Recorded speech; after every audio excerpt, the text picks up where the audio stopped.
Hello, all of my future real estate professionals, and welcome back to Real Estate Careers 101. I am your instructor, LaShawn Parker. Now, we are going to continue our journey of discussing the many different career opportunities that exist and that are available in real estate. Now, we previously covered residential real estate.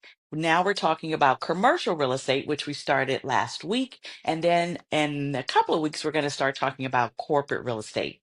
Now, in my paid course that's available through my website, I go into, or I have identified rather, at least a dozen career categories within commercial real estate. Now, within those categories, there are different roles and different opportunities that are available. So, obviously, in this short time that we have together, I won't be able to go over every category, but I do want to start with one of those categories today. And then over the next few weeks, we'll pick out a few other categories that we can talk about. Now, again, my course is available on my website at lprealestatecareers.com. So make sure you like this video. Make sure you follow me. I love seeing followers joining me, and I love the comments and the messages that I'm getting. So thank you so much for that.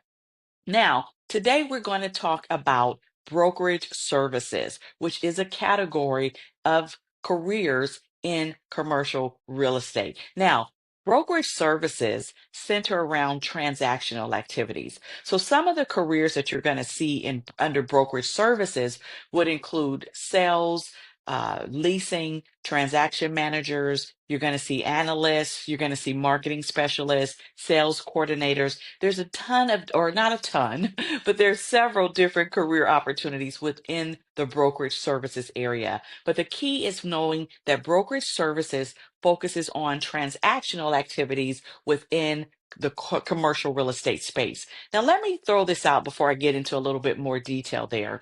Commercial real estate, in my experience, has shown that there are a lot of career opportunities, but also a lot of levels. And that's important because you can start your career out maybe as a transaction manager, and then you can advance to a senior transaction manager, then to a director of transaction management, a senior director of transaction management, a VP, and then an SVP of transaction management. In large brokerage firms, they have different levels. And so obviously those levels are great career paths and they have great financial reward as well. Now, in terms of being licensed and educated, on the sales and leasing side, it is required that you have a license. It's the same license or course and state exam that you would take on the residential side. Once you're licensed, your broker or the commercial broker would then hold your license, and they would offer a lot of training for you, and they would partner you with other teams, and you would then work for companies and organizations in handling their real estate needs. And sometimes you'll work with an investor who is looking to buy commercial real estate space. So there's some range there. One of the things that I think is very important, no matter what area, what type of brokerage firm you work for, I always recommend finding a niche area or a specialized area. So when I did corporate real estate,